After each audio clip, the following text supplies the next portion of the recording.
Shalom à tous, j'espère que vous allez bien. J'aimerais m'adresser aux imbéciles de Tunisiens, là. Bon, vous vous prenez en fait pour qui même dans ce pays, dans ce monde-là même? La Tunisie, c'est quoi? La Tunisie, c'est qui? Vous êtes la 15e sur le classement en Afrique, sur le plan économique. Vous êtes les 15e. La Côte d'Ivoire est 13e.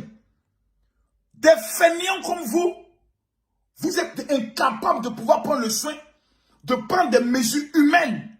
C'est vous qui allez vous comporter vis-à-vis des Noirs, parler des subsahariens jusqu'à ce que le président le plus nul de l'Afrique est le président tunisien. Et j'entends des gens qui me disent non, mon général, va doucement, sinon les autorités en Côte d'Ivoire sont capables. J'ai dit, autorité en Côte d'Ivoire n'est qu'à m'appeler pour dire non, général, la Tunisie est un pays frère. La Tunisie n'est pas un pays frère.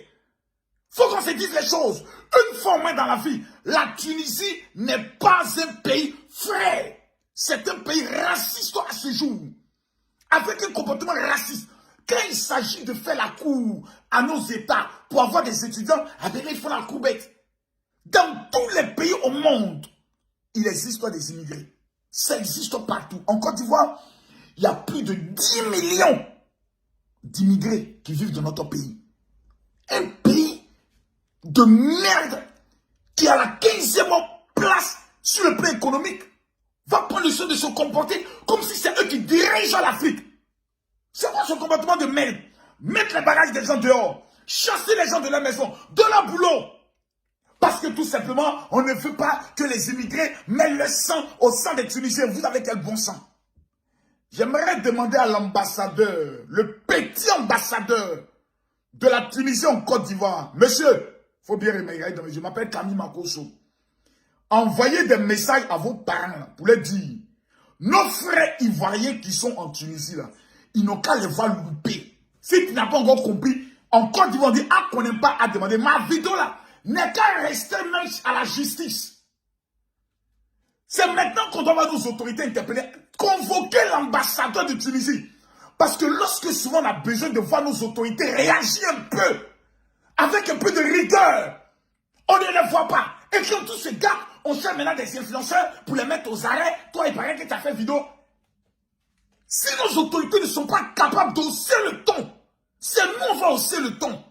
Parce que nos parents qui sont en Tunisie, si un seul a été touché, ils vont mal lire. Mais le problème, c'est que quand on va voir un arabe c'est arabe. On va mélanger. Il y a les Libanais, Marocains, Algériens, Égyptiens. On ne saura même plus qui est tunisien. C'est pour ça que j'aimerais demander aux chancelleries arabes qui sont en Côte d'Ivoire.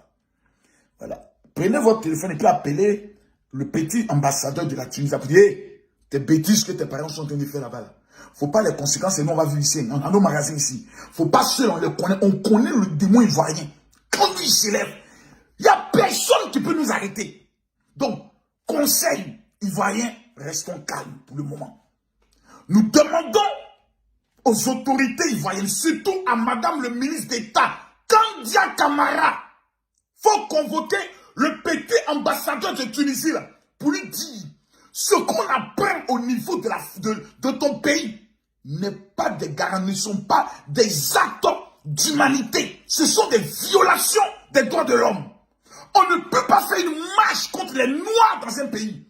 C'est pas possible. On ne peut pas prendre le soin de mettre des personnes dehors. Aujourd'hui, nous avons des bébés ivoiriens qui sont dehors. Et quand on parle, vous êtes en train de soulever le peuple. Merde à la fin. Faites pas chier à la fin là. Vous les Tunisiens. Vous êtes qui dans ce monde? Vous ne représentez rien. Aux Ivoiriens vivant en Tunisie, quittez ce pays. Un pays où on ne vous donne pas le respect, quittez-le. Si vous y restez, ça va risquer péril. Mais je demande aux autorités ivoiriennes, dans les 48 heures, s'il vous plaît, c'est l'argent du contribuable, amenez des avions pour faire revenir nos parents. Au consul de la Côte d'Ivoire en Tunisie, c'est maintenant on doit te voir. Hein. Et il paraît que toi, tu es là-bas, tu ne fais que dormir. Toi, le consul de Côte d'Ivoire en Tunisie, là, il paraît que tu es un gros dormeur. Et la seule qui disait, non, respectez les lois, calmez-vous. Prends tes responsabilités pour une fois, parce que tu es un noir. Et quand on se comprend, on vous traite comme des nègres. Prenez le soin de taper sur la table, au moins d'écrire, et de prendre le soin de dénoncer les actes, parce que la présidence tunisienne, ah vraiment, l'ancien président qu'ils ont chassé là, si lui il était, on n'allait jamais voir ça. Hein? Quand tu as des Arabes qui se disent être des musulmans, mais qui n'ont même plus ce qu'on appelle l'humanité, le prophète Mahomet est en train de se retourner dans sa tombe pour dire, mais quel est ce peuple qui se réclame de moi, mais qui n'a même pas l'amour d'un être humain? Vous êtes méchants Tunisiens. Vous êtes mauvais Tunisiens. Même la dogue est plus gentille que vous. Mais on vous regarde. On vous regarde aux Ivoiriens. Soyez solidaires. Ne répondez pas aux provocations. Organisez-vous à quitter ce pays-là. Dès que les avions arrivent, rentrez. Vous avez un chez vous. Respectez-vous. Il y a certains qui m'ont appelé, qui m'ont dit, mon général, nous on n'est pas venus ici pour rester. Nous on est venus ici parce qu'on veut prendre un bateau pour aller sur la mer. Que Dieu vous donne la route. Bonne chance. Mais aux autres, rentrez en Côte d'Ivoire avec dignité. Vous n'êtes pas des mendiants. La Tunisie est la 15e puissance économique. La Côte d'Ivoire est la 13e puissance économique. Vous allez en Tunisie surveiller des bébés, travailler dans des champs de manioc, travailler dans des champs de tomates plutôt. Chez vous là, vous avez des terres où vous n'avez plus devenir plantain de tomates et c'est les Tunisiens qui vont travailler pour vous. Donc à un moment donné, il faut qu'on se respecte. Vous avez la chance. Vous avez la chance, hein? Vous avez la chance que le mouvement patriotique n'existe plus. C'est notre première action qu'on allait mener. En temps normal, le président de la République de Côte d'Ivoire doit laisser les Ivoiriens aller faire une manifestation devant l'ambassade de la Tunisie pour crier au racisme. Mais au Nigeria, eux, ils ne jouent pas ça. Ils ne jouent pas. Mais dans notre pays, il y a des gars qui jouent net. On est trop pacifique. On est trop pacifique. Les Tunisiens, c'est qui? La Tunisie représente quoi même? Au moins, Maroc, on peut dire non, il y a trop d'accords. Nous et nous, le roi du Maroc, c'est un grand ami de la Côte d'Ivoire. C'est eux qui sont des travailleurs sur la baie et autres. Mais les Tunisiens, ils représentent quoi? Ils nous apportent quoi même? Ils sont qui même? N'importe quoi. Messieurs, les dirigeants de la Côte d'Ivoire, on vous respecte et on vous aime. Prenez vos responsabilités.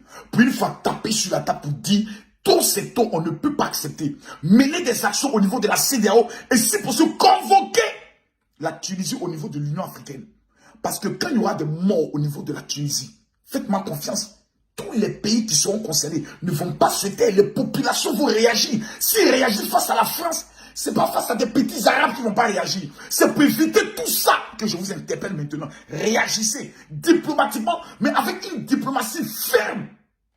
Merci.